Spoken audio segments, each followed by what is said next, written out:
How's everybody doing? Welcome to another Pre-PT chat.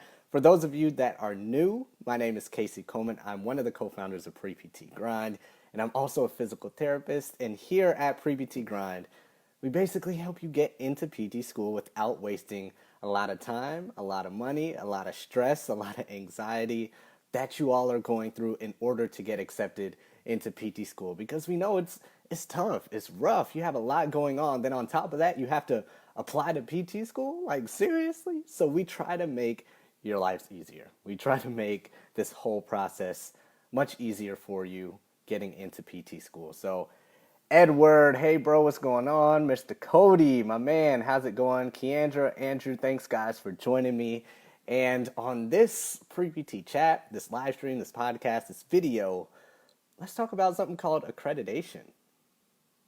Let's talk about something called accreditation. What is it? What does it even mean? Have you heard this word before?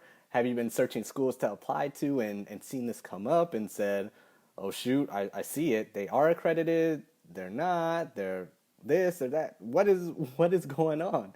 So we're going to break it down today in a simple fashion. If you want to go into more depth, y'all can read the long white papers if you want, but I'm sure a lot of you don't want to do that like I did. So what is accreditation? Accreditation is basically, it's a process in the United States that ensures the quality of education for the students, for the consumers.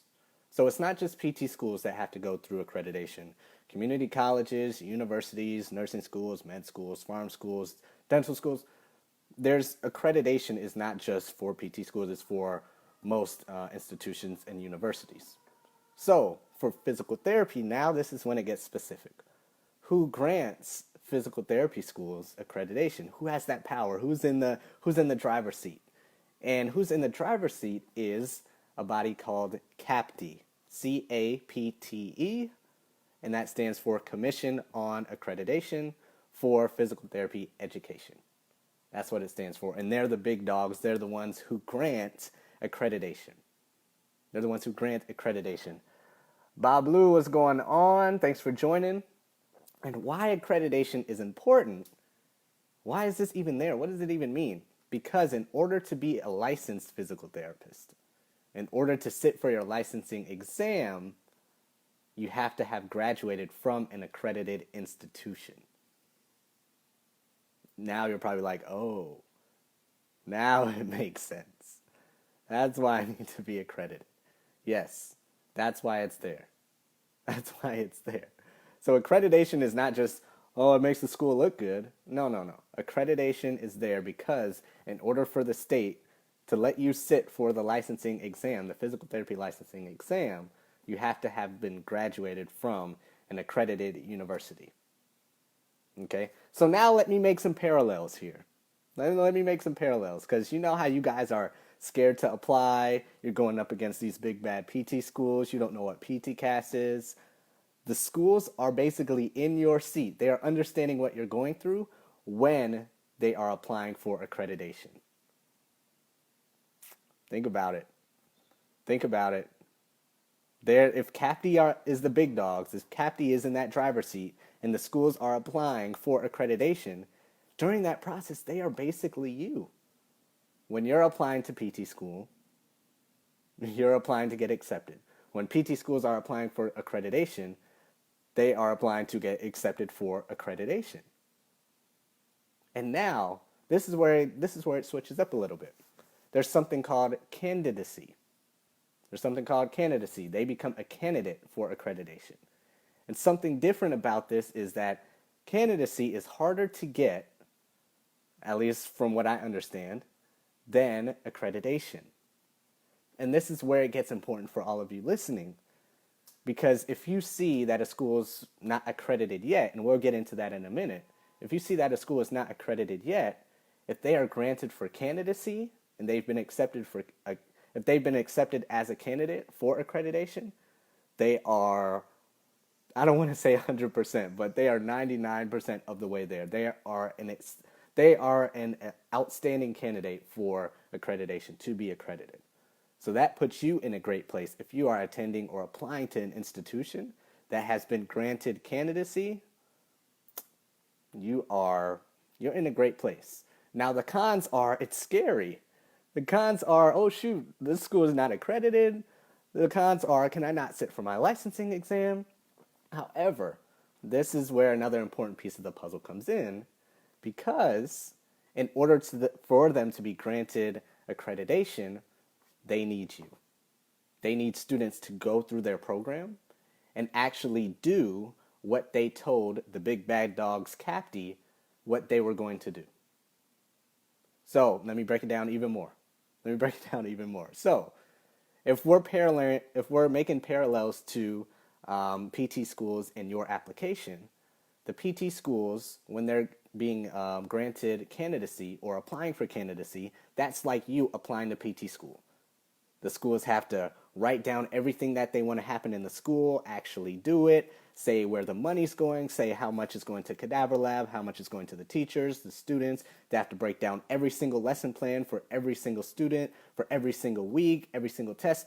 They have to go through the ringer, just like you guys have to say, I took this class this year, this class that summer, I got a grade in this class, I got a grade in that class, I did this for the GRE, I did this for something else, I got my observations, I got my letters. They have to do the same process. They have to do the same process. So when they get that, when they are granted candidacy, they have already went through the ringer. Now, in order to get to that final step, they need the students to actually go through what they told CAPTI they were going to do. Now, how accreditation works, in order to achieve accreditation, the students need to go through it. Then the people from CAPTI come back and say, all right, did you do what you said you were going to do? Did the students, did they go through all the curriculum? Did they go through the program? How many people failed out? How many people were successful? Give me all the breakdown.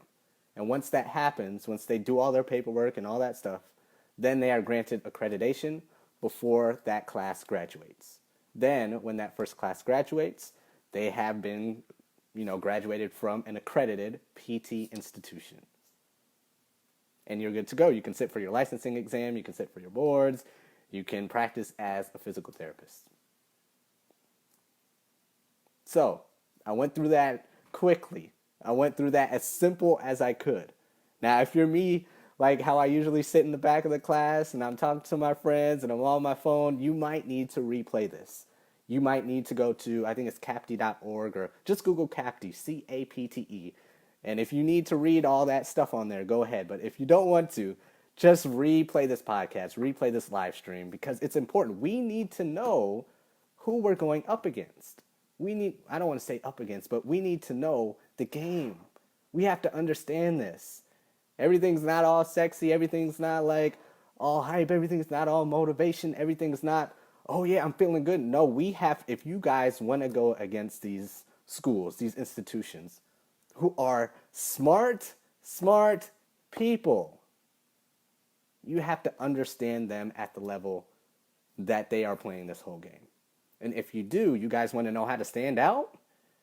Bro, talk to them about CAPTE. If y'all want to be unique, understand this stuff. It's not fun. It takes a lot of time. It's not sexy. But bro, come on. If you start talking to them in their language, come on now. You want to be unique?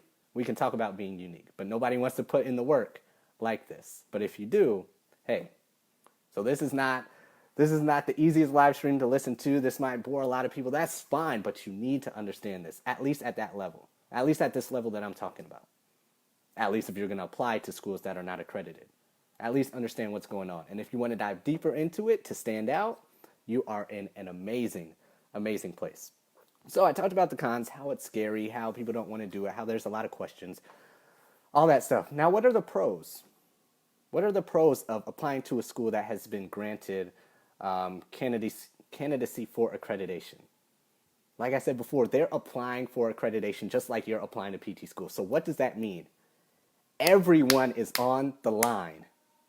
No one is trying to scam you. No one is trying to take your money, because the department chair, the teachers, the faculty, the institution, they're putting themselves on the line too. They want accreditation just as bad as you do, because they work for the institution. Hello, if they don't get accredited, that's their job too. So there's no scamming going on. Like they're trying to do this as bad as you're trying to get into PT school and as bad as you're trying to graduate. So that's a pro. Everyone is fighting for this. Everyone is on the line. Everyone is putting that work in to reach this status. Now, another pro is that losing accreditation once granted candidacy is extremely rare. From my knowledge, from my research, I don't believe there has been any institution that has been granted candidacy that has lost or has not been accredited. Now, if somebody finds it and somebody wants to let me know that I missed something, great. Hey, let's all learn from it. But from what I understand, which is a great thing for you guys, any school that has been granted candidacy, any school who has went through the ringer, because candidacy is harder to get from what I understand than being accredited. Candidacy is basically doing all the work to apply to PT school, and accreditation is like, okay, did you do what you said you were going to do? All right, let me check the paperwork. Cool, you did it. All right, boom, you're accredited.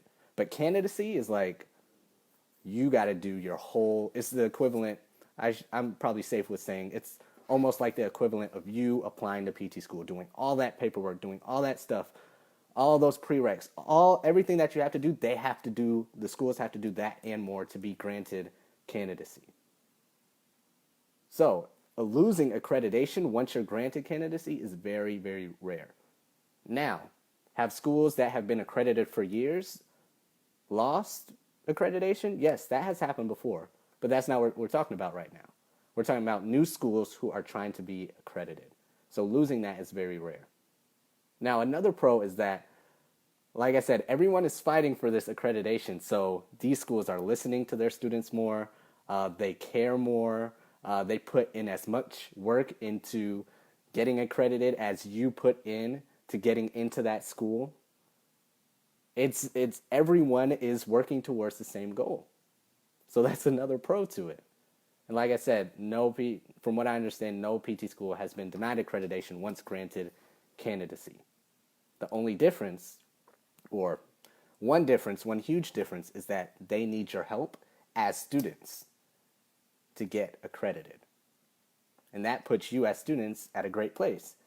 Because not saying that schools who are accredited already don't care about their students, but they care about students who are looking to get accredited are that much more invested, that much more care about your students, that they're that much more invested into you because they need you to be accredited.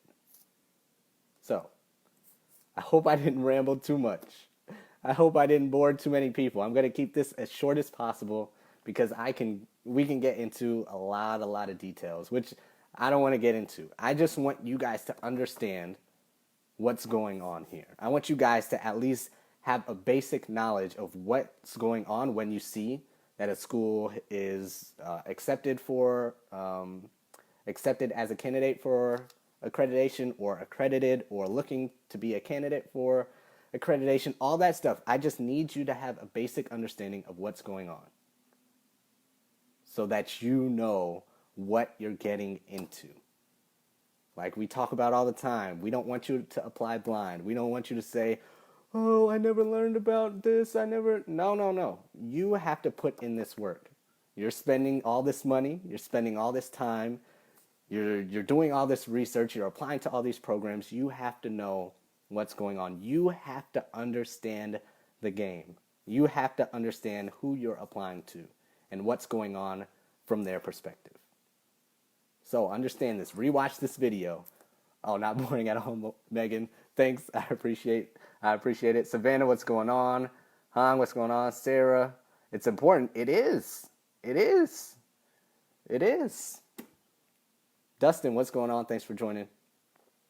But like I said before, I think one of the most important things for you to understand, along with, the basic knowledge of what I talked about, of what candidacy is, what accreditation is, and what it means if you're applying to those schools, I think probably even bigger than that. You guys talk about wanting to stand out, wanting to be unique, wanting to be different from the norm. How can I be different? My GPA is not that high. How can I stand out? What else can I do? This is different than just trying to get another hour of observation hours. This is different than just trying to get a letter of recommendation from somebody else this time around. This is different than just trying to bump up your grades. Are you willing to put in that work? Are you willing to do a little extra research? Are you willing to push a little bit more to understand stuff like this, to make yourself unique, to make yourself different? If you are, you're welcome. I just helped you. If not, then you might just be like everybody else. So understand this. Watch this over and over and over again if you need to. Message us to know what's going on here. But this can be huge. This can be huge. Let's see. What's up, Savannah? Let's see if I can open this. After being granted candidate for accreditation, how long does it typically take for the school to receive accreditation? So, once they're granted for accreditation, so they have to do this 6 months before accepting students into their program. So they have to be accepted for accreditation before they admit students or while students are applying and everything like that. Once they're granted, they can officially start accepting students. Some caveat, some mix of that. Now, once accreditation happens, how long does it take? It happens before the first cohort graduates. So technically, depending on how long their program is, it'll take 2.5, 2 years, 2.7 years, whatever it is. But it happens from before the first cohort is accepted, once the first cohort starts, until about, I can't really put a time limit on it, let's just say 3 to 6 months or 6 to 12 months before the first cohort graduates. Because once that first cohort graduates, they need to graduate from an accredited institution to take their licensing exam. So to answer that question, to put an exact number on it, I would say 2 years, 2.5 years, depending on how long the program is. So, like I said, the students are needed by the institution, by the PT programs, because CAPTE says, did you actually do what you were going to say you did? Did your students actually do this? How did your students feel? What do they have to say? You know, they go through all this paperwork, they do their checklist, but they need the students to go through the program in order for CAPTE to say, okay, this is actually a quality program because students have already gone through it. It's been tested out. Now, since it is quality, now that we see it's quality, now we can give you that stamp and those students can graduate from an accredited institution. So that's how it works. They are granted candidacy before it actually starts, before the class actually matriculates on the first day. Then a year, 2 years, 2.5 years later, they come back, they mark off their checklists. Did you do what you said you were going to do? Yes. Boom, accreditation. That class, that first cohort graduates, and boom, they are good to go. So that's kind of how long it takes. Hope that answers your question. Hope I didn't ramble too much. But yes, that's how it works. So yeah, any other questions? I know it might have been a lot. I know it might have been different, but this is important. It really is. So watch it again. Do what you have to do. Put any questions in the comments below, or you know where to find us. Contact preptgrind.com, www.preptgrind.com, preptgrind@gmail.com, Instagram, YouTube. You guys know how to find us. You guys know how to message us. Do that. Do that if you need more clarification. So I hope this helped someone. I hope this helped a few people. And we will see you on the next Pre-PT chat, and the next Mic Drop Mentorship, the next podcast, the next video, and tell your friends about us because we're here to help you get into PT school without wasting time or money. So that was, should I go to a school that's not accredited, and what does that even mean? So hope it helped. See you guys on the next one.